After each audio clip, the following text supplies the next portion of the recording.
Akaashi is drying the last of the dishes when his mother slides up next to him and gives him a big smile. There are stars twinkling in her eyes and Akaashi automatically smiles back, happy to see her, happy to be at home, happy to be with his favorite people in the world. They've spent all day preparing for Akaashi's birthday tomorrow, and although he's giddy at the thought of his entire family meeting bokuto and celebrating his 25th birthday with almost everyone he loves, he must say, he's exhausted. Is something the matter, Mom? Akaashi greets his mother before sliding the plate in its rightful place and closing the cupboard. In the background he can hear the distinct sounds of bokuto's laughter and his father's low words. It turns his smile soft. His mother cups his face in her small hands and lowers his face until she can leave a tender kiss between his eyebrows. They used to do this when he was little. It would settle his heart, quiet his mind and allow them a private moment of peace in the mayhem. I'm so happy for you, his mother says, and that makes Akaashi pause. He leans back and quirks an eyebrow at her. For turning a year older. This is my 25th time. I've gotten used to it by now. Akaashi smiles faintly before pulling away to fold the dish rag. No, silly, she says before swatting at his arm. I love him, she says giddily, her hands pressed together in front of her mouth. Well, you guys have been married for like 30 years now, Akaashi remarked, leaning his hip against the counter and crossing his arms. His mother scowls at him, one hand on her waist and a finger pointed at his chest. Are you deliberately making fun of me? Thus conversation is giving Akaashi whiplash. No, I'm just not sure I understand. Koutarou. What about him? Then, it all clicks into place and mortification sweeps over Akaashi like a tidal wave. He's so good to you, his mother coos, and Akaashi blushes so hard that his skin prickles with the force of it. Mom, wait. Oh, sweetheart. He's gorgeous and so sweet. I see how happy he makes you, she says, softening her stance and laying her hand on his chest. Mom. Akaashi sighs, defeated. It's not like that. You've been talking about him for so long, KG. I'm so happy you finally got what you wanted. He scrunches his face at her. Mom, bokuto is just a friend. Her expression changes so fast that it's almost comical. I'm not dating, not anyone, and especially not bokuto, Akaashi says, the word feeling almost like routine by now. He should have known his mother would read too far into the close friendship. She wouldn't be the first one. It used to be funny, the way people looked like they'd just been hit with a brick when Akaashi and bokuto told them that, no, they were not in fact a couple. Now, after years of teasing and questioning looks, Akaashi is sort of over it.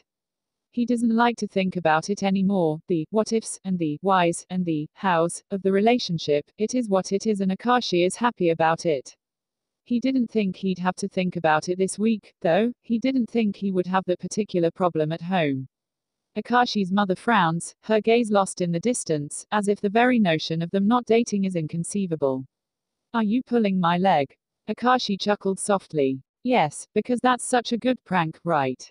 Making my parents believe that I'm dating my best friend. Well, you were always fond of the man. Like a fanboy. Please never say those words to me again. She narrows her eyes and peers at Akaashi intently, so he takes her hand and gives it a comforting squeeze. Sorry to disappoint. PFF, don't apologize, I'm just surprised, that's all. You really aren't together? No. But it seems so evident.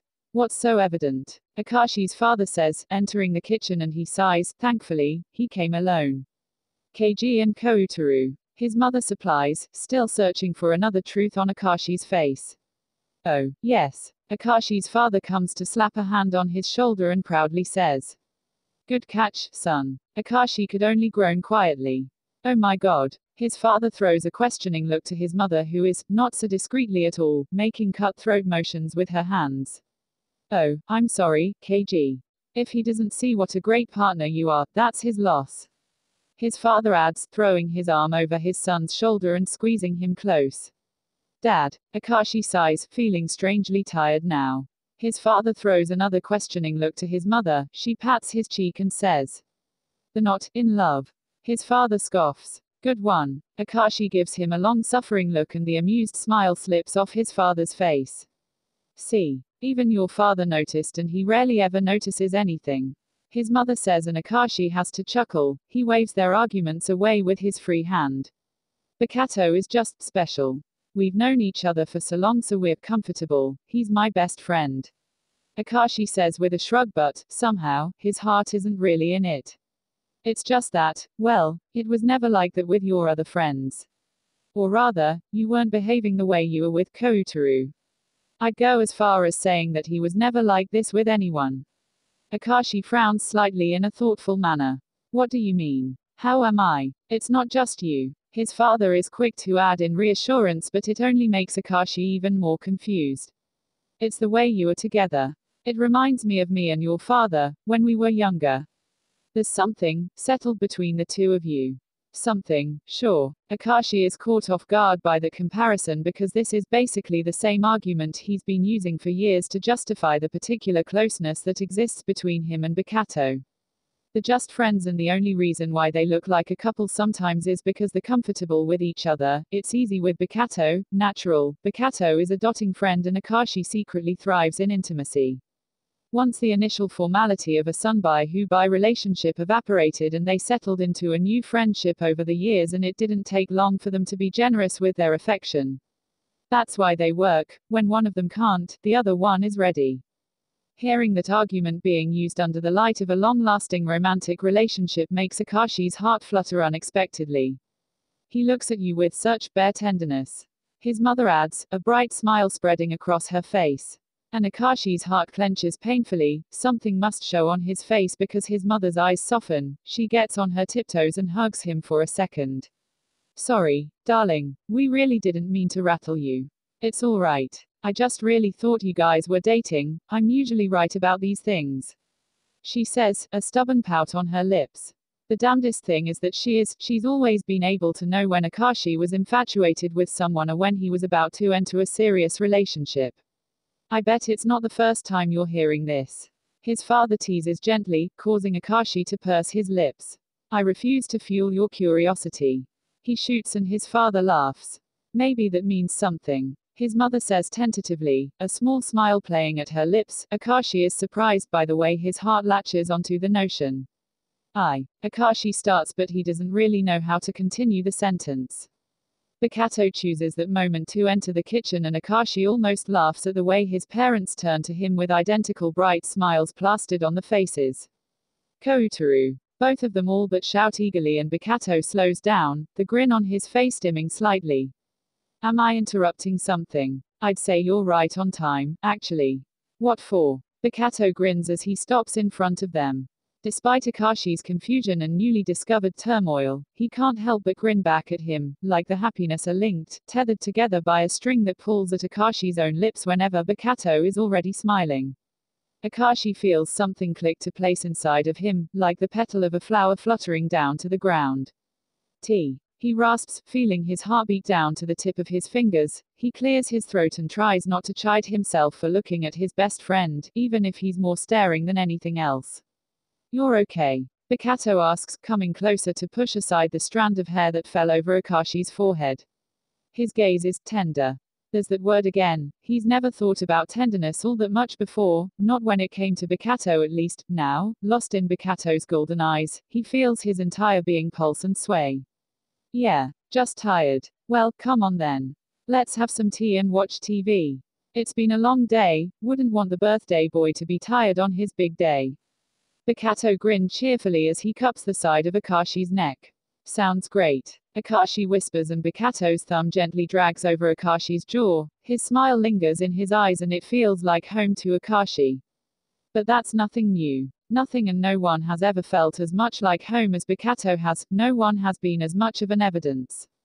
Akaashi's father clears his throat and his gaze flies to him. He doesn't dare admit it, but he sort of forgot his parents were still here.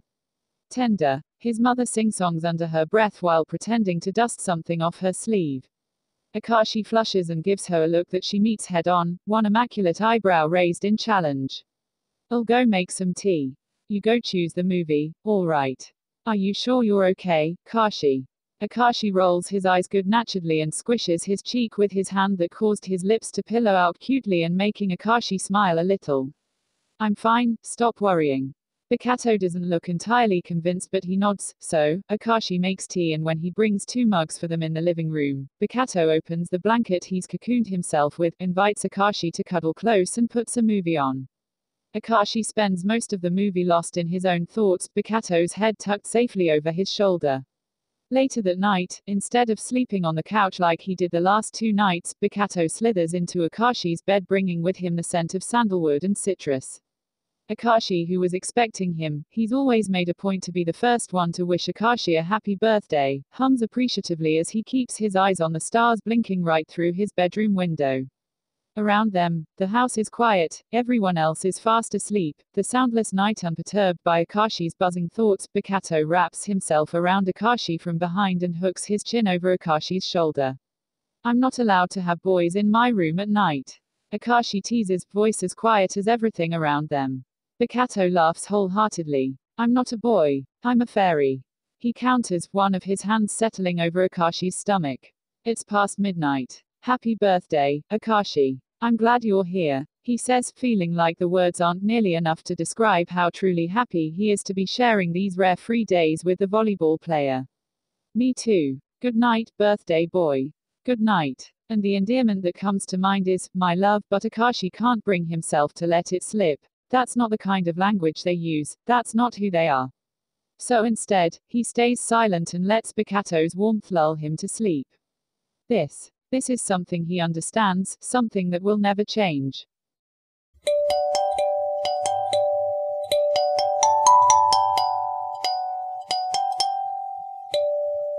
Sleep comes and goes in small waves, taking Akaashi under one moment and spitting him out with his mind full of unclear thoughts the next.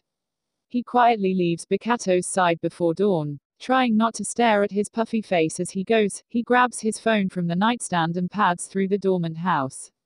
He ends up settling on the porch, a thick blanket wrapped around his shoulders as he stares at the horizon, waiting for the first rays of the sun to peek over the fields. He is scrolling through social media, trying to distract himself, when he gets a call from 𝐤𝐴. "𝐤𝐴, please tell me you went to bed at some point within the last 24 hours. Akaashi says in greeting. 𝐤𝐴 grunted sleepily in return from the other line. "Woke up half an hour ago and I can't go back to sleep. I saw you liking posts, so I thought it was safe to call. Happy birthday." "Thank you." They talk for a long while as the sun comes up, but eventually Akaashi can't hold it in any longer, so he asks. "𝐤𝐴, remember when bokuto got me a year-long subscription to a quality, sensual website? 𝐤𝐴's groan is long-suffering. "I would like not to, but yeah, I remember.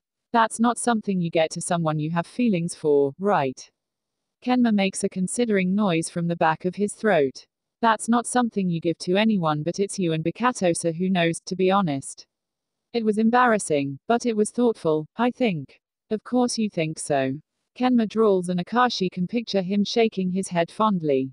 "He always knows what to get you. Like the time he got you a weighted blanket because you weren't sleeping well, or when he got you those super expensive tickets for that play you wanted to go to. He even got you 2 in case you had a significant other by the time the play opened, and, even though you were dating someone when it did, you still took him with you." "Well, of course, who else would I take? The one that you dated back then. But bokuto is the one who got the tickets. Plus, he was really happy when I invited him." Akaashi defends meekly. "Wasn't your ex-girlfriend a stage actress? Your point. What is your point? What's really bothering you?" Akaashi's mind, which has been like a hive since that conversation with his parents, suddenly goes absolutely quiet. "Is everything all right?" Akaashi sighs. "Yeah, it's just, my parents thought I was bringing bokuto home, as like, my boyfriend." "Oh, yeah." That gives Akaashi a pause. "That's all you have to say?" "I'm not really surprised, it was predictable. Like the sun rising every morning, kind of predictable." "Well, I didn't expect it, at all. I can't stop thinking about it and I don't know what to do about it." "So you want to do something about it?" 𝐤𝐴 asks, and Akaashi can hear the underlying teasing tone in his voice. "Why does that make you happy?" "Not necessarily happy. Just enjoying the satisfaction of knowing I was, once again, right." "Great. I'm having a crisis because apparently the most important relationship of my life is a lie, but sure, have your moment of glory." A beat passes as Akaashi huffs. "Are you done being dramatic?" I'm not being dramatic, I genuinely feel like I've been lied to. By whom? Myself. Akaashi almost shouts. It's like I deliberately blinded myself to the potential of something wonderful and I don't even know why. That's one way of looking at it. I agree, by the way, you and bokuto. It would be nice, but it doesn't have to be if neither of you wants it. Just because you've never seen or felt it, doesn't mean you were blind or lying to yourself. Akaashi chews on his bottom lip, trying to sort out his feelings and filtering them through 𝐤𝐻𝐻 wise words. Do you have feelings for him? 𝐤𝐻𝐻 asks after a few seconds of silence. I do, Akaashi says without having to think about it. But I'm not sure what any of them mean. He and we've always spoken our own secret language. I never needed to put labels on what I felt for him because what we had has always felt different. It was okay that there were no words for us or that people mistook us for something we were not because of course, they couldn't understand us. How could they? They didn't speak, well, us. What's changed then? Nothing. I don't want a relationship just because other people want it for me. But I can't stop thinking about it. I wonder if maybe there's a reason so many people see what they see when they look at us. Maybe I haven't been lying to myself but simply finally reached the conclusion of a very long paper.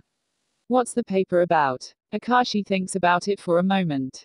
Love, the befundling journey of being bokuto koutarou's soulmate. Akaashi slightly smiles as the last of the sun peeks over the horizon. Not sure that's the end of the paper. 𝐤𝐻𝐻 hums shortly. More like the ending paragraph of its introduction. I don't feel like it's even a paper. More like an encyclopedia. Well, as long as you guys have each other, I'm sure even the most confusing chapters will have great endings. Akaashi's heart clenches at that. That was so cheesy for you. I love it. Ugh, nobody appreciates my romantic side, whatever. I'm going to go wake Koutarou up so he can suffer an exhausting morning with me. Good luck with that. See you whenever. 𝗵𝗶𝗶𝗆. Take care. You too.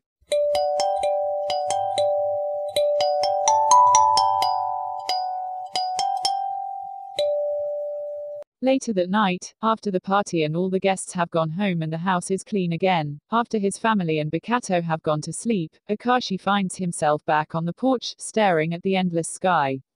In his hands he holds the jar of jawberry jam bokuto had given him as a present. The label reads, 𝐥𝐵𝐵𝐺𝐵𝐵𝐵 because you're sweeter than jam.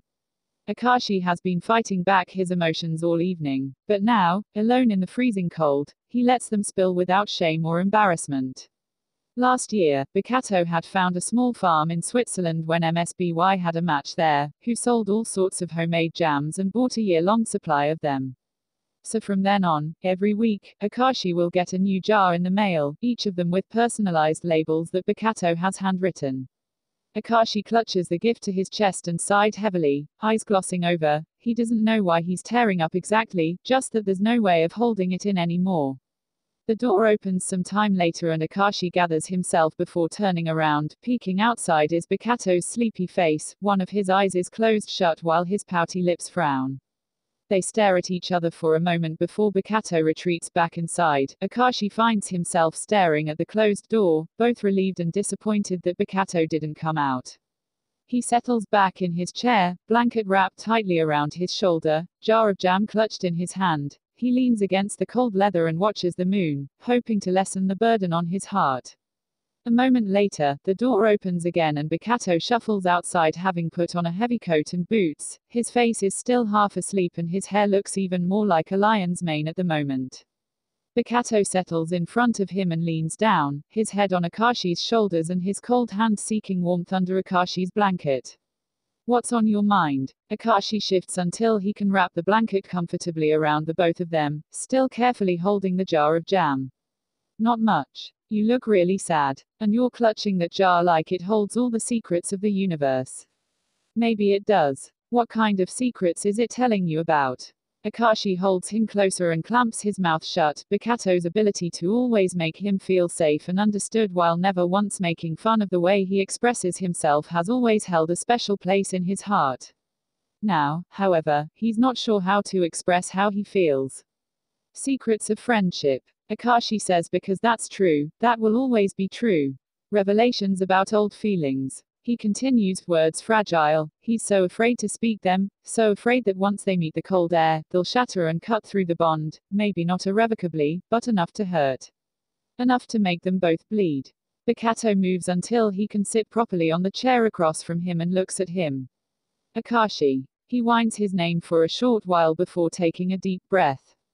It's a jar of strawberry jam, I don't know what you're talking about. So, Akaashi leans up and kisses his cheek before his courage disappears. And 𝗵𝗶𝗸𝘆𝘂𝑂's sharp intake of air cuts through the still night. Was that another secret? Akaashi looks down at 𝗵𝗶𝗸𝘆𝘂𝑂's knees, he cups one of his hands over one of them and takes a deep breath. Would it be okay if from time to time I kissed you? 𝗵𝗶𝗸𝘆𝑂's eyes widen and he stares at him for a long moment and Akaashi's heart is trying to squeeze its way between two of his ribs. What kind of kisses? He asks eventually and Akaashi watches, entranced, as he swallows harshly. All kinds of kisses. You can kiss me, too, in fact, I think I'd love it if you did, sometimes. What? 𝗵𝗶𝗸𝘆𝘂𝑂 clears his throat, averting his gaze for a moment. What would be the purpose of those kisses? I want to learn a new language. The secret language of us, the one we've never tried before. 𝗵𝗶𝗸𝘆𝘂𝑂 exhales harshly once and mutters something intangible under his breath as he puts a hand over his eyes. Akaashi's heart cracks, just a little. We don't have to, this changes nothing between us. I was just talking with my parents and with 𝐥𝐚𝐧𝐠𝐶 and I realized something I somehow knew but never fully understood. What is it? 𝗵𝗶𝗸𝘆𝘂𝑂 asks, voice shaking with unshed tears. I don't need anybody else, I don't want anyone else, I don't care what labels we stick on each other. All I really care about is you, 𝗵𝗶𝗸𝘆𝘂𝑂. So 𝗵𝗶𝗸𝘆𝑂 sobs just once, a sound that almost sounds like relief before stood up abruptly and buries his nose in Akaashi's jacket.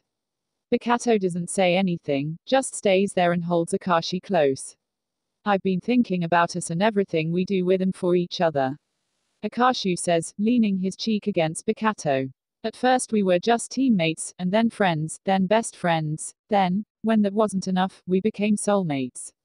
Akaashi reminisces with a fragile smile playing on his lips, 𝗵𝗶𝗸𝘆𝘂𝑂 is clutching him tighter with every word. I'm thinking about the fact that you knew I was out here alone, miserable and you came out even though you haven't had a proper night of sleep in 3 days because of your travel. It's the fact that I really wanted you here this week, more than any of our friends. It's the way, these past few days have been the happiest of my life because I've been feeling like everything has finally fallen into place. The puzzle is complete, you're my family, 𝗵𝗶𝗸𝘆𝘂𝑂. 𝗵𝗶𝗸𝗆𝗆 untucks himself from Akaashi's neck and cups his face, spreading his fingers over Akaashi's jaw. He looks at him for a moment, tears swimming in his eyes before he leans down and presses the softest, most tender of kisses on Akaashi's lips. His lips are cold and yet his kiss is warm, so warm, sweet like drop of honey licked off a thumb. Like this? 𝗵𝗶𝗸𝘆𝘂𝑂 asks when he pulls back. Yes, is that okay? That's more than okay, I want it to be just us two, I don't need anything else either. I'm really happy. 𝗵𝗶𝗸𝘆𝘂𝑂 smiles, big and real and beautiful and Akaashi's happiness feels so iridescent and powerful, he's afraid it'll burn through the open fields like a blazing fire. I'm happy we figured it out. It's better late than never. Akaashi agrees before pulling him into another kiss. The relationship is about inventing their own language, it's this language that they built. It's the language that they're not going to speak with anybody else.